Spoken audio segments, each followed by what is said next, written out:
I literally wrote out everything that's going on. He said, I don't believe reapplying was the right thing to do, rather appealing was. The problem with the Ticket to Work program is that if you earn more than the max in a single month, you lose eligibility and they will claim overpayments for all benefits paid after. You need a local Social Security lawyer. These matters are handled regionally and I don't handle them outside. I've had other clients get in this situation previously, and generally the trip to the Social Security office takes care of it. I've not had to get involved in one like this before.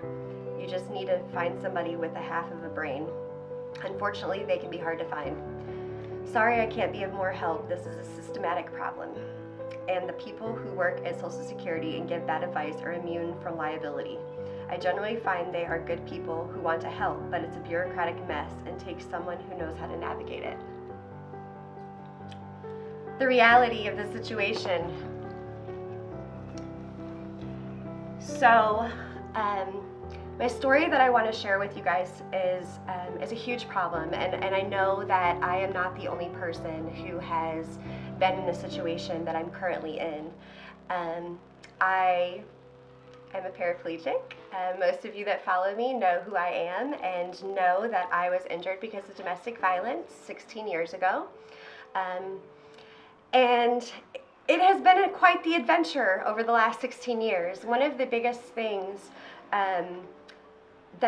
I'm always talking about the positive aspects of my life, and very rarely do I get into my private life, and I very rarely speak about the negatives. And one of the negatives since I've been paralyzed has been finances, and not because I'm not willing or able to work, actually quite the opposite. I'm somebody who does not want to be in the system whatsoever.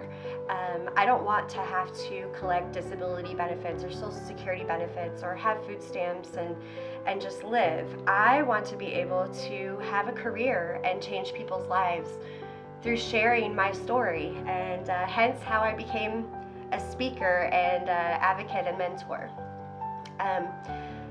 I received Social Security and SSI for many years as I wasn't able to leave the house to work because I couldn't afford a vehicle, and I was given the runaround over and over again that it was going to cost a lot of money and have a lot of training and so forth to be able to get my license. So because I didn't have the means to be able to do those things, I started being creative and thinking outside of the box and finding ways to financially support myself, to start building a career to where I could get out of the system and not have to report constantly to the government all of my personal information and especially my finances. So I slowly started learning how to build websites and MySpace pages. This is forever ago. And also started being an advocate, hence how I became Miss Wheelchair North Carolina, and then later Miss Wheelchair America. And that's really what threw me into my career path that I'm in now. About 5 years after becoming Miss Wheelchair America, I actually was brought on as a contractor to the New York Auto Show. And that's where the MV1 was born. Most of you are familiar with the MV1 that have followed me. So in 2015, I was brought on as a corporate employee of MV1. I was no longer just a contractor, and I started making more money. So I reported to Social Security, as I was advised to do, if I started working and bringing in income. And probably within 2 months, I stopped getting my SSI, which I was pretty positive was going to happen, even though I wasn't as educated on the system and how it worked. I knew that I didn't need that extra income because I was working. But they continued to deposit my Social Security into my bank account. So I just assumed that meant that I was fine. I never received anything in the mail, any letters saying that it wasn't okay. And I continued to work for MV1. Well, last year, in June of 2017, Mobility Ventures, the makers of the MV1, the company went out of business, and I, along with all of my fellow employees, was laid off. It was a huge financial cut for me. Also that same month, I found out that I was no longer going to be receiving Social Security benefits. Why, you might ask? Well, because the government deemed that I was no longer disabled because I had worked, even though I had did what I was supposed to do and I reported my income.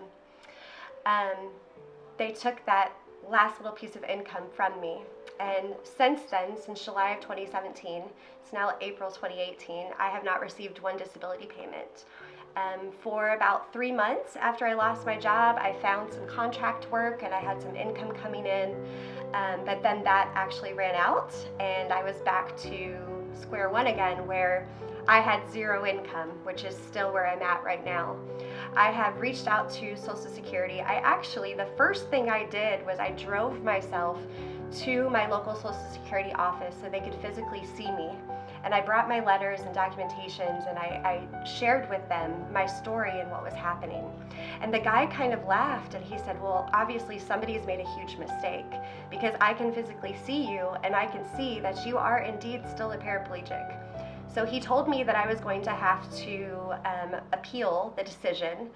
So I filled out all my paperwork that I was supposed to do, got all of the medical documentation that I needed, proving that I indeed was still a paraplegic, that I have not been healed.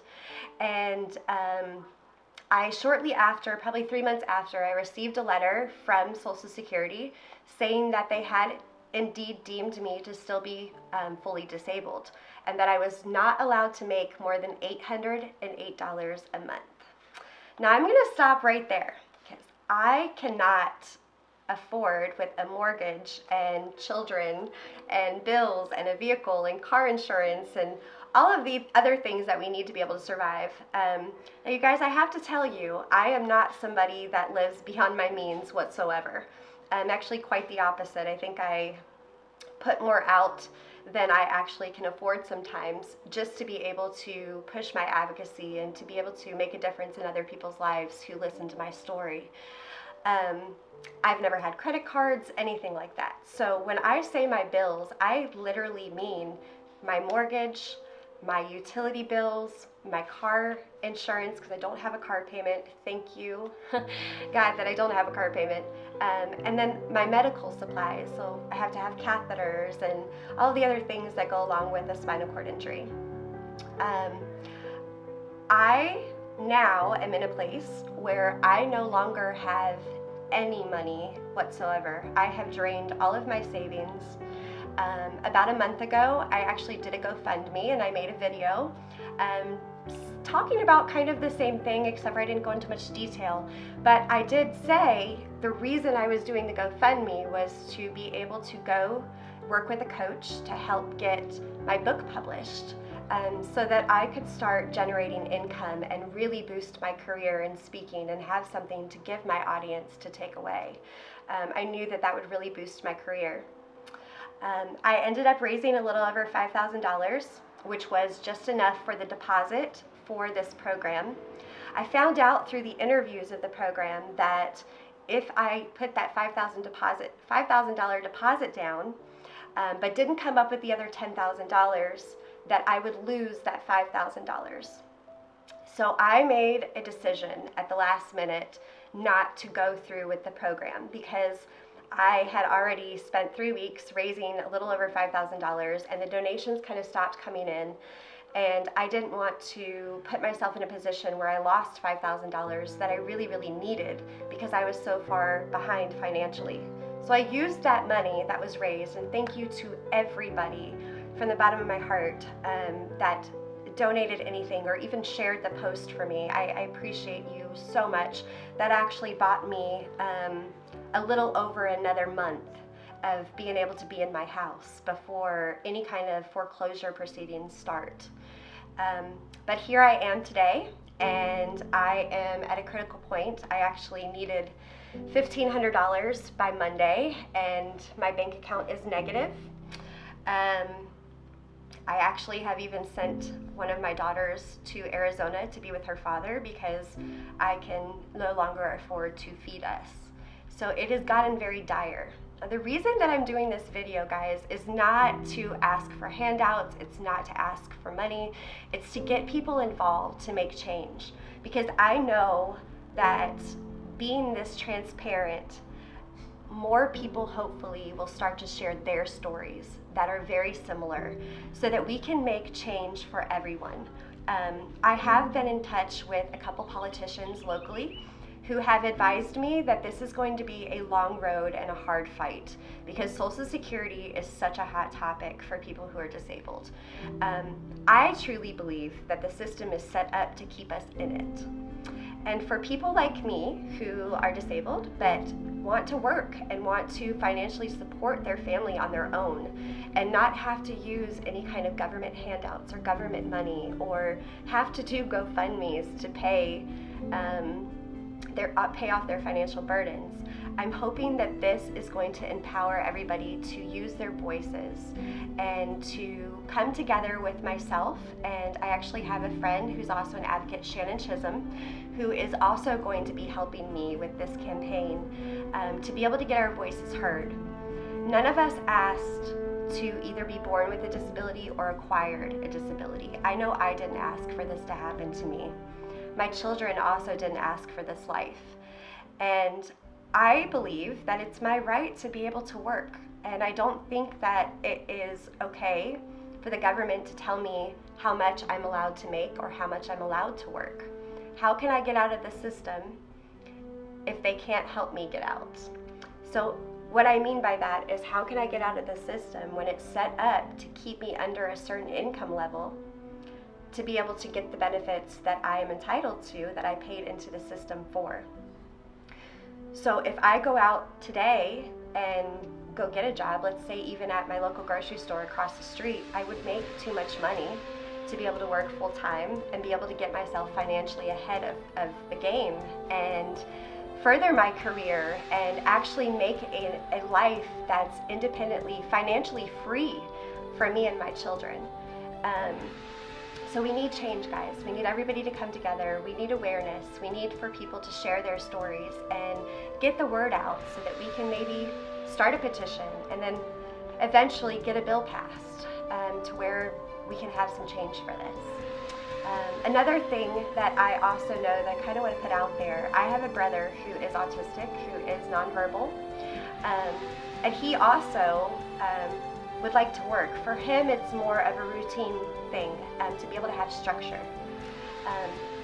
But the amount that they pay him is at least twice below minimum wage because he's disabled and because he cognitively has some delays. So again, we people in the disability community are an afterthought. We need to change that. So let's come together. Thanks for taking the time to watch this video.